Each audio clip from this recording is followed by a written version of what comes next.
and welcome to the Motivational Millennial Podcast. I'm Ivy LeClaire. And I'm Blake Brandis.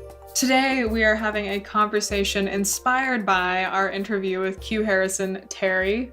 Inspired conversation number 6 or whatever we're on now. Insert appropriate episode number here. So the interview that we had with QuHarrison was by far the most scientifically advanced and technological, I think.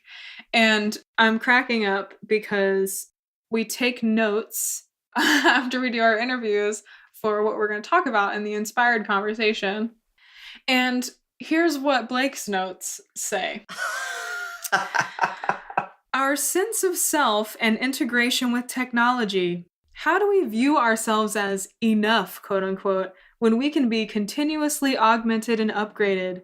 Does our fallibility help give us focus and drive so that our decision tree is more streamlined?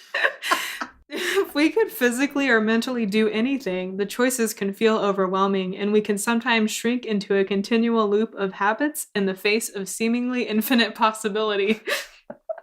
My notes say, advice section. If you aren't making mistakes, you can't make anything. That's it. That's all my notes. So please, Blake, tell me more about this. Well, if you'd like 30 minutes of my philosophical ramblings on transhumanism. That's so good. I was wondering why you were laughing over there. Ivy didn't tell me what was going to happen before she started. That's so good. Well, so basically, in a world of infinite possibility, I think it can be really easy to retreat to doing the same thing over and over again because that's familiar and known. And it can feel like there's a lot of pressure if we have the opportunity to be anything and do anything. And I don't think we think of ourselves as having the opportunity to be anything and do anything consciously. But the whole idea behind transhumanism is that if you can continue to augment yourself, the boundaries between what is possible and impossible for you really blur. And for someone who is a huge proponent of the growth mindset, I'm a big believer that we can learn new things and learn new skills and get better at certain things. But I guess what I want to be really conscious of is how easy it can be to feel overwhelmed. And I think technology has a really powerful role in helping us do more things, but it also has a very powerful role in making us feel more overwhelmed on a regular basis. Well, before we continue, will you please describe transhumanism for people who are just listening to this one episode? Right, who didn't listen to the conversation. Yeah, like succinctly, what do you mean by this? Transhumanism is the idea that we can augment humans' biology with technology to enable us to do and achieve and become things that were not possible 30 years ago. So like implanting your Google eyeball or something like that. Yes, exactly. I know a couple technology companies have patented a contact lens that can actually record what you're seeing. And they've got it worked out so when you blink, it doesn't disrupt the video feed, which is fascinating. So that's freaky. It actually was the premise of a Black Mirror episode, sort of a dystopian future of how it can be terrible if you can rewind back and replay everything that ever happened. Ugh. Yes, I know, right? That's one thing I kind of love about the past because basically it's only as real as the way that you remember it. Yes. So if you just keep telling it over and over in the same way, eventually it becomes reality because it's only based on how I'm just saying. Yes, revisionist history has been a core element of our society. Well, it's true. That does happen on a grand scale. I was kind of thinking about more on like a smaller scale of just like my life, like, Yeah, we have personal revisionist history too. I didn't mean on like removing, which does happen, removing grand section of things in our history books. Yeah, no, it's wow. True. I was thinking very much on a personal level, and then you brought it to this whole bigger thing. That's real. I'm all about scale. I was just kidding. Well, and so the promise of transhumanism is scale. It's that we can do more and do more things more effectively and do them faster and more affordably than ever before. And so that's the promise of it. But then the thing is, to what end, right? Like, okay, great. So we can all do more stuff more often, more frequently. Does that make us more fulfilled? Does that make us happier? Does that make us connect more with each other? It might drive productivity, which can facilitate some of those things. But ultimately, what is the point? And so I've even just noticed it with technology. I've even just noticed it with cell phones. It's so easy to get addicted to the cell phone. And is it really making me more connected? Is it really making me more productive? Or is it just a safe habit that triggers that dopamine switch in my brain every time I get a new message or a new like or a new whatever? So novelty is one of the things we love as humans, but it can also be the trap. If it's only novelty for the sake of firing off our little dopamine receptors in our brain to give us that little hit of happiness, while missing out on perhaps the kind of activities or relationships or conversations or internal reflection that actually make us feel more fulfilled in life. So given all that, what was your one sentence again? Oh, okay. We'll go back to my one sentence. Yeah. Actually, I was kind of thinking of the ways in which this could overlap, because I think the thing that stood out to me was, if you aren't making mistakes, you aren't making anything, basically. Mm-hmm. And so, I could talk a little bit about that, but I think in terms of how it overlaps with this transhumanism thing, it's like, okay, if innovation comes from making mistakes, but with transhumanism, theoretically, you're working to create a more perfected version of humans that don't make mistakes, how is there going to be innovation in the same way if there's even more of a aversion to imperfection built in physically into the body, even more so than already exists just as an organism? Yeah, well, that's a good point. I think we probably want to subdivide classes of mistakes, right? So there are certain mistakes that like fundamentally harm us physically or whatever that we want to avoid. I'm thinking of self-driving cars, for example. Like, self-driving cars are an innovation that will create fewer mistakes, but that's to like save our lives and potentially be more efficient and save the planet.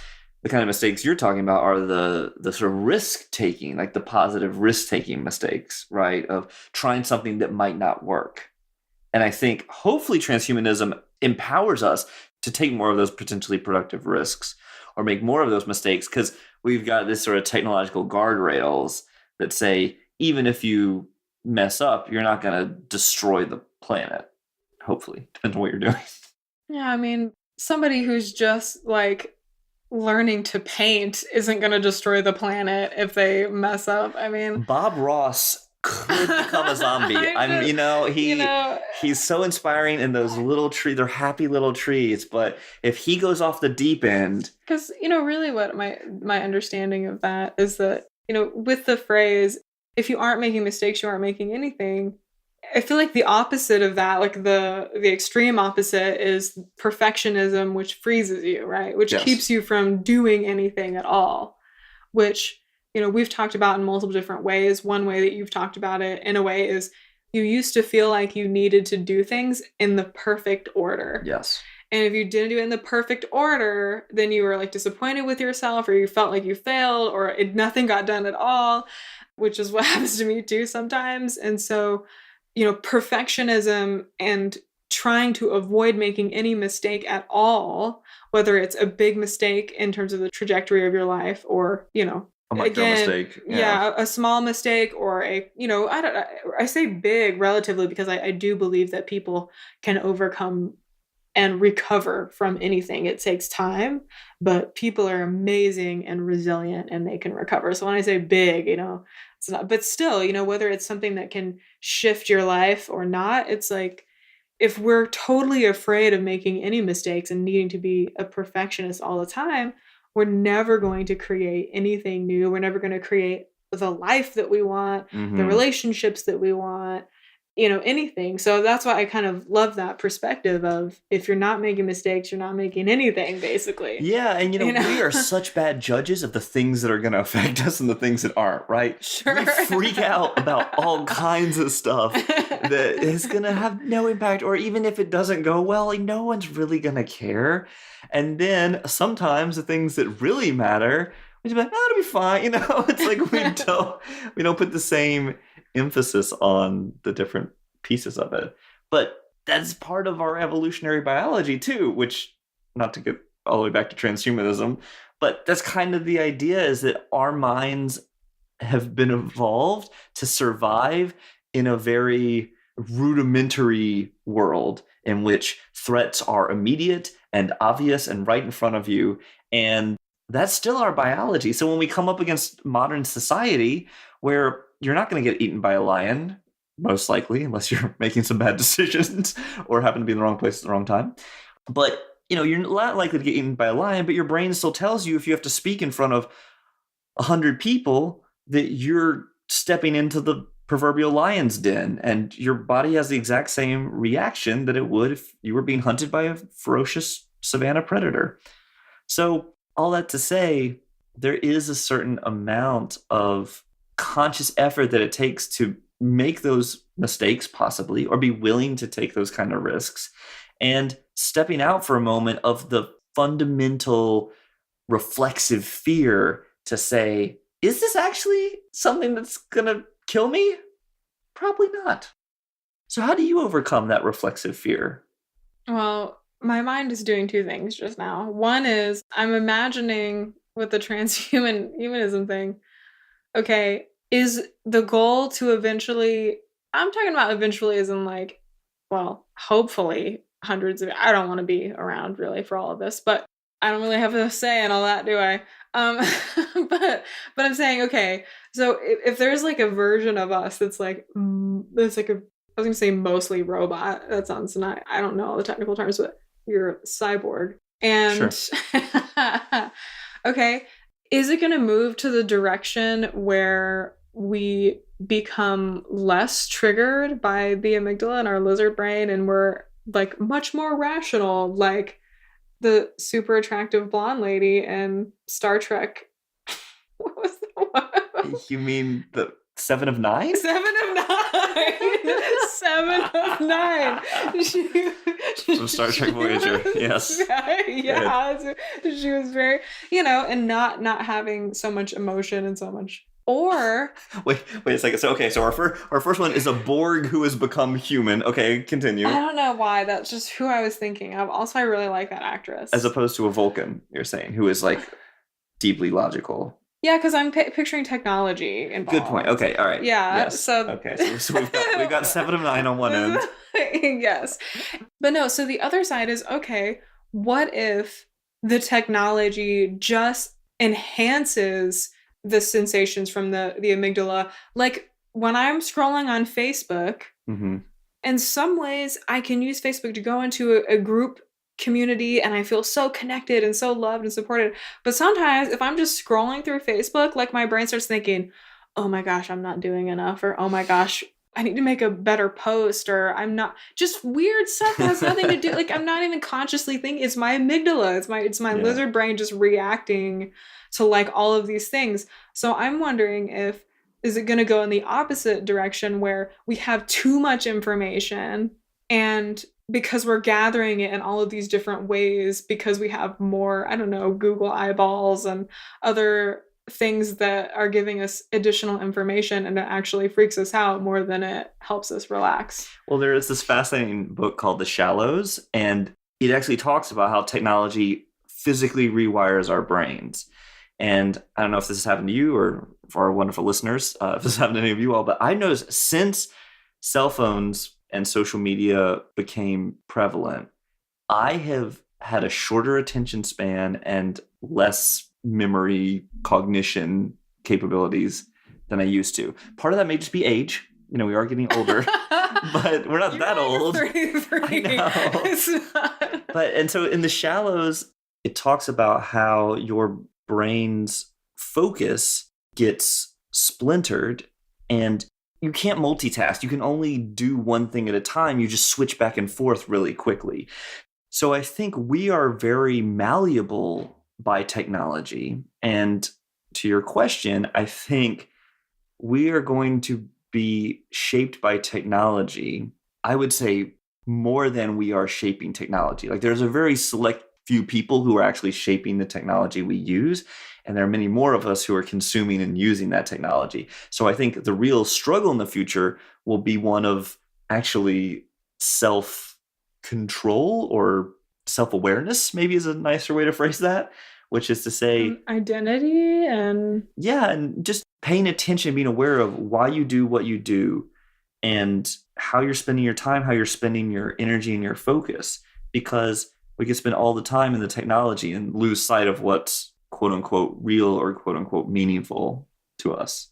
And I mean, I think that's important advice for now, actually. Totally. Like to have aware, just start practicing that now so that whenever we're all cyborgs, maybe we have a better, no, that's not cool. That's scary.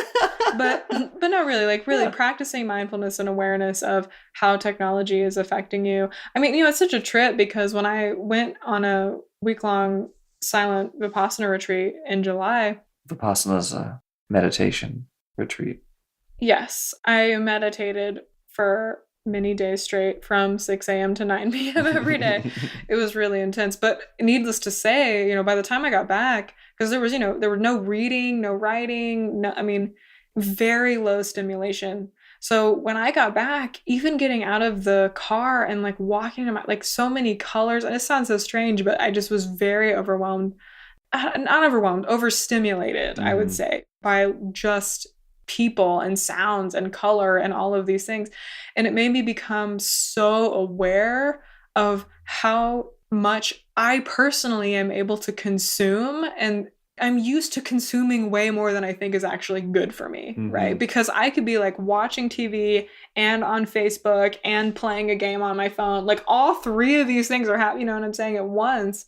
Whereas when I got back from that week long, I could not watch TV because I wasn't able to be that stimulated. I had to turn the buzzer and everything off my phone because I felt very whoa, and so it was a great example of being totally stripped of technology and of the ways in which we've become more accustomed to it than we really think we are. So it made me become more aware of how I'm probably being overstimulated. And that's a great reminder of the importance of changing your state and your environment consciously on a fairly regular basis. I mean, maybe once a year, maybe if you can do it once a quarter, awesome. But just even traveling, you don't spend a lot of money, but just going somewhere else, doing something else other than the habit loop that we tend to get into, because it can be so easy to just have years of our life flip by just doing the exact same loop. Yeah. Facebook and Netflix and work and, not taking the time to be conscious about, wait a second, are these decisions that I actually want to be making? Or are these decisions I'm just making out of habit? And then when you come back, I'm sure you make some of the same decisions that you did before, but you're making them consciously now because you're adding them back in. You restarted with tabula rasa, clean slate, and then adding back, okay, yes, I want to add this part back in. Ooh, no, that part doesn't feel good. I know this is sometimes when I'm super busy, I don't check social media for a week. I'm like, my life is fine. I didn't miss anything. It wasn't oh my gosh, but how much of my time during the week do I spend just scrolling and flipping? And so I do think it's important to make some conscious time to get out of the routine. And so going all the way back to that question you asked me a million years ago, which was something to the effect of, what do you do when you're getting sucked into fear or something? So that's basically what you were asking. That's right.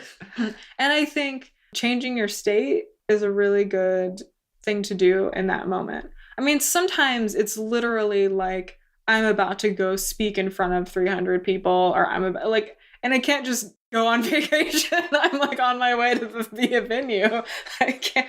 But, so in those more immediate moments, it's just building myself up. Sometimes, what I do is say the event is 30 minutes long or an hour long or something.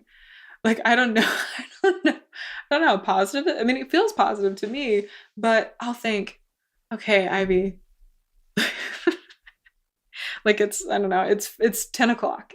And I know that this event is going to be over at 12:30. And it's all right, Ivy, it's just 2.5 hours of time. 2.5 hours is going to pass no matter what. And eventually, at the end of 2.5 hours, this thing that you're totally freaking out about right now is going to be over. And like, I don't know, it's helping me be more, it seems like it wouldn't be, but it's helping me be more present and like, just knowing that it's only like I'm literally only there giving a 30-minute speech. Yeah. It feels like this huge thing, like, oh my gosh, I'm gonna, like my stomach and my body and everything is reacting in this very like anxious way, like it's like freaking life or death. And you're like, no, literally, like the experience is 30 minutes. Like, can you make it through basically, an episode of SpongeBob or something, like, or whatever it is, like, can you make it through like, 30 minutes or 2 hours of your life?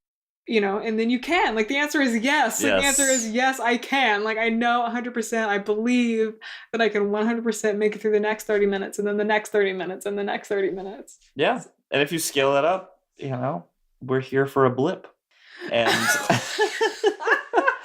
well, which I find really inspiring. Whenever I start worrying about something, I'm just like, we're all gonna be dead eventually. Oh my God. It's the most happy fatalistic perspective. And it's so liberating. And I just think, well, just have fun and help people, Like, sure. At a baseline, if you're having fun and you're helping people, other people are going to have fun too, and they're going to appreciate that you were helping them. And so that's all we really want. Think about if you're an audience member in a presentation, number one thing you want is not to be bored. And the number two thing you want is maybe to learn something useful, So if you're not being bored and you might be learning something useful, that's a huge win. Everything else is just icing on the cake. I'll tell you, it's a good way to think about living your life all the time. You're having fun and helping people. Amen. Amazing. Let's do it. No matter how many cyborg parts you have, just have fun and help people. Woohoo! That's great. This is a great conversation. Yes. So thank you, Ivy, and thank you to our Motivational Millennial listeners.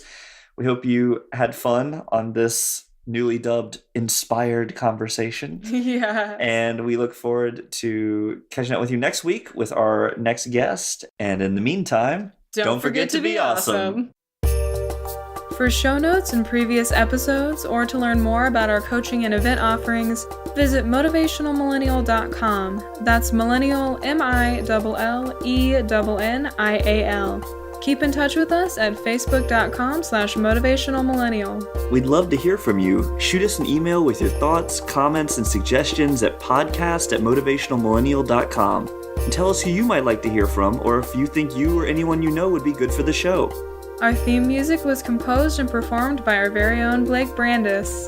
The Motivational Millennial Podcast is edited by Brittany Felix. Have a great week, Motivational Millennials!